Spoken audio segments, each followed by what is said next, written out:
Thank you for watching the Financial Aid 101 video. First thing I want to talk about is the difference between need and merit-based scholarship money. So when we talk about financial aid, these are two very different things. For need-based, you've got the FAFSA and the TASFA financial aid applications. You only apply to one, and we'll talk about which one your student will be eligible for, but you'll fill out the FAFSA or the TASFA. These are going to be need-based, so it's going to be based off the parent income, and the cost of attendance of the college are going to be the factors at play in how much money your family will be offered. Things colleges might offer you for this need-based systems are scholarships, grants. Both of these things you do not have to pay back. A work study, that's a job on campus. And students sometimes will say, well, why wouldn't I just find my own job? Well, a work study, they work around your class hours. You don't have to worry about ever being scheduled to work when you're going to class. They're usually low stress jobs that you can do on campus without needing a car. You can just walk to it. So they're really great options. And something we saw during COVID, a lot of work study money was guaranteed.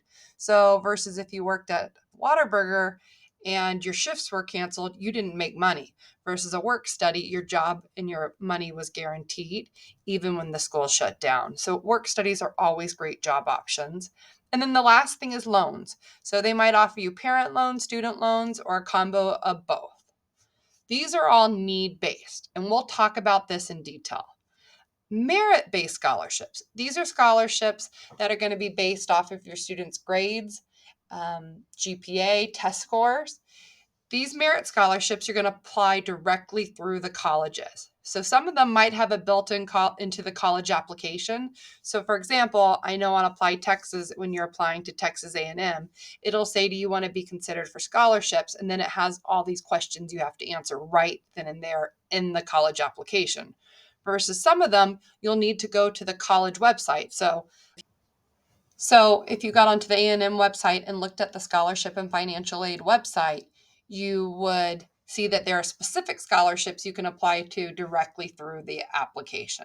So every college is going to be different. So you'll really want to spend time looking at each college's individual scholarship and financial aid website to see exactly how they do it.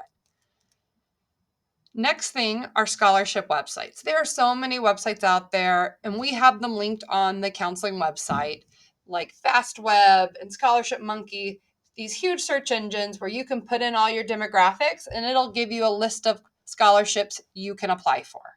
They're great.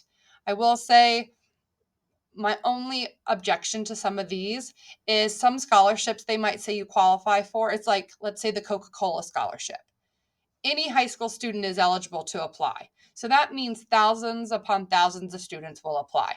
When you're applying against that many people, the odds of winning aren't in your favor. It doesn't matter how smart you are. A lot of those are kind of like lottery-based winners. It's just too many people. Versus I really like local area scholarships. So these are scholarships that are scholarships just available to Westwood students, maybe Round Rock ISD students, students who live in Williamson or Travis County or in Texas. Because when you're applying against less people with more specific requirements, the odds of winning are going to be in your favor. I list all local scholarships on our counseling website. The direct link is listed.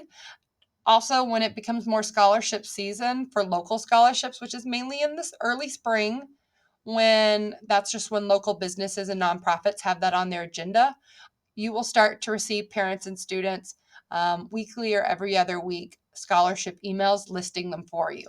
But they're always listed on the counseling scholarship website, so you can always see it, but you will get reminders so you don't forget about completing them. Next, I want to spend a little bit more time on the need-based financial aid. So we have the FAFSA and the TASFA. So your child will fill out just one, not both. So the FAFSA, the website is listed for you, studentaid.gov. Students, to be able to fill out the FAFSA, you either need to be a U.S. citizen or one of the options they'll give you is an eligible non-citizen. And that's specifically listed on their website, what you must have. But usually the general rule of thumb is you need a social security number. Parents don't need a social security number, but the student does. You're going to be filling out the 23-24 application. That's the year your student will be in college. I know it's kind of confusing to think ahead like that, but if you fill out the 22-23, it will not be processed for your current future college year. Your FAFSA. You can use this for any college nationwide. Built into the FAFSA, you will have to link in your parent tax information directly through the website. They make it very easy. They ask you just a few different line items from your tax return. Things like your last name, your first name, your address, how did you file, jointly, head of household. So very basic questions like that. And then it links it through the IRS. Very simple process. It is going to be pulling in your 2021 tax information. How the FAFSA works, as you're filling it out, there will be a section saying, please list all the colleges your child is applying to. So you will list all the colleges your child is applying for. And then when you click submit, the FAFSA is actually sending to all your colleges directly your FAFSA information. So you're really filling out one application that all the colleges you apply to will get. And the last final step is when you submit. Sometimes students or parents will think, I click submit, I'm done. Well, here's the thing. Once you submit, the FAFSA itself has to actually make sure you filled everything out correctly. It takes about 3 to 5 business days, and at that point, you will get an email saying your FAFSA has been processed. So when you submit, you'll get a thank you email saying thank you for submitting. You need to wait till you get that processed email. The processed email means everything you wrote was correct and it's been submitted and it's been sent to your colleges. At that point, Ms. Browning, so myself, will get your confirmation saying it's been processed. And so that's how I know you have completed your graduation requirement and that you are good to go. Versus the TASFA, you can access it at the College for All Texans website. It won't be available until October 1st. Again, right now, if you get on there, you would find last year's application. So we're waiting for the 23-24 application because, again, that's the year you'll be in college. You do not need to be a citizen. You don't need to be documented. Anybody can apply for this. The big difference with the TASFA is you could only use it at Texas colleges and universities versus the FAFSA, you could send it to any college nationwide. For the TASFA, most schools accept the paper application that you generate and print off the website. Ms. Browning, so myself, will have copies of the paper application in her office starting October 1st, and your student can fill it out. Some universities in Texas have created an online electronic application for the TASFA that you would fill out specifically on that college financial aid's website. So, for example, if you get onto Texas A&M's website, they have an electronic TASFA. So you would fill it out on their website. Versus if you maybe look at Texas State, they don't have a TASFA electronic TASFA. You would have to send them the paper application. What I would recommend, because you have to send it to each school, is fill it out once and then make copies of it for the amount of schools you need to send it to. That way you're not filling out that application over and over and over. You're filling it out once, making copies, and then you're sending it to each school. One thing you can go ahead and start working on early is you will have to submit the 2021 tax transcript with your TASFA application to each school. You can download this for free off the IRS website, and I've listed it directly there for you. Since this is a paper application and it's not electronic like the FAFSA, you'll need to bring a copy of your TASFA or an email maybe you've received from a college saying they've received it to Ms. Browning so she can mark you complete. Because unlike the FAFSA, she's not automatically notified. So the state of Texas made this a graduation requirement. So you students must have this in order to graduate.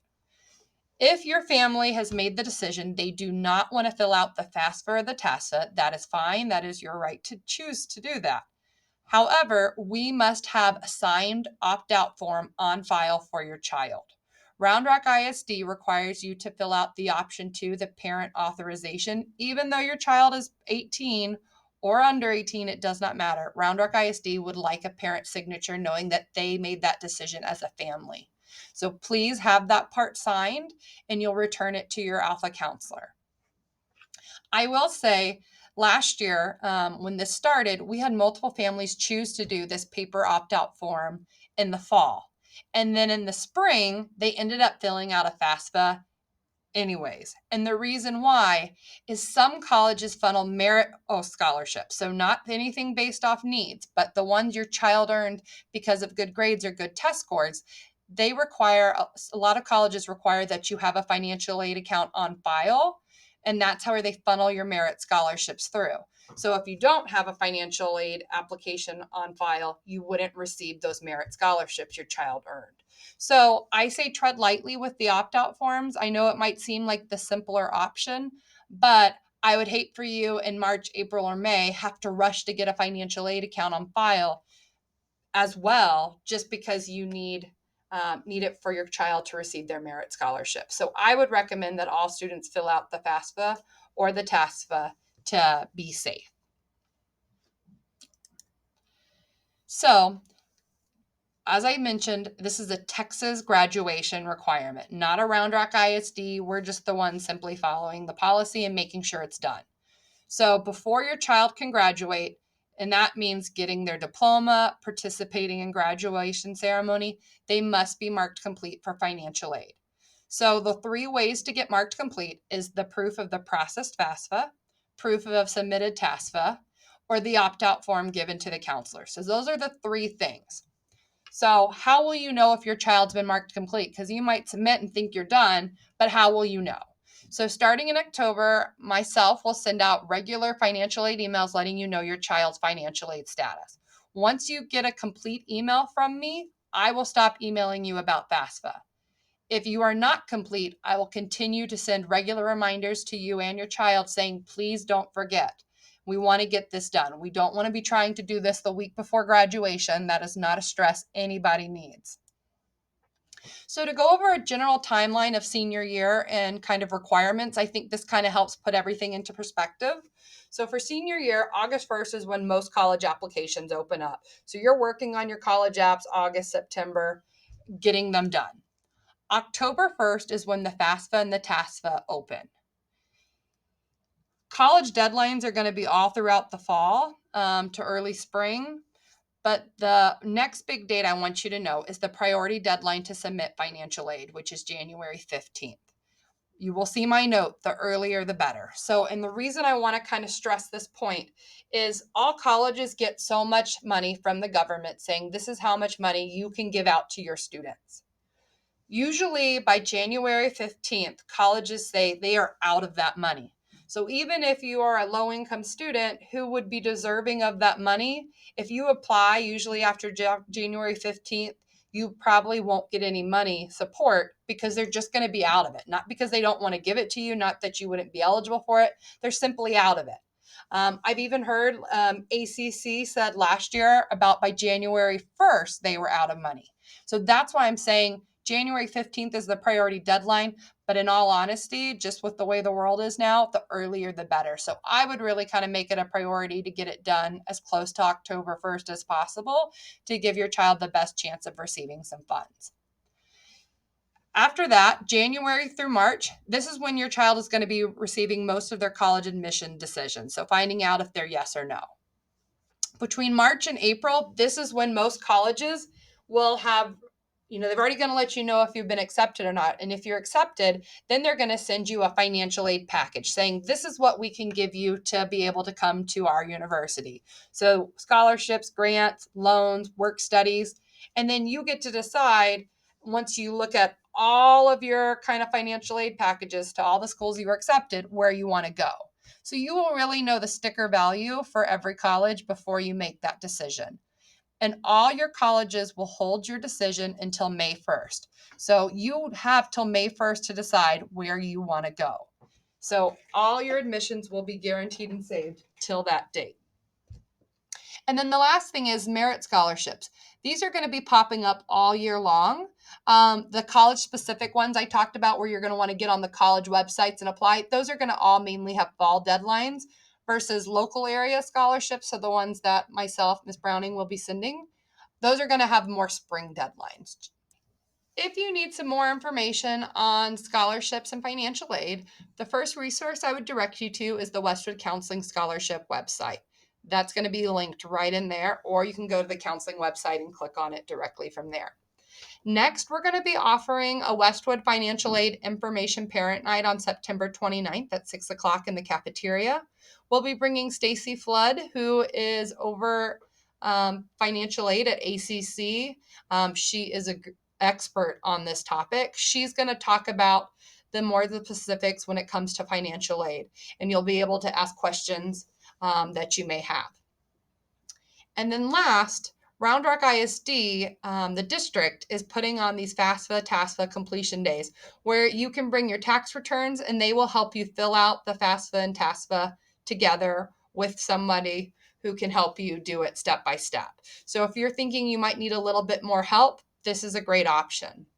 I will say, when you go to the counseling website, there are some great videos that will walk you through step by step on how to fill out the FAFSA. You just have to go to the Westwood Counseling website and you will see those are all linked in. Thank you so much for tuning in.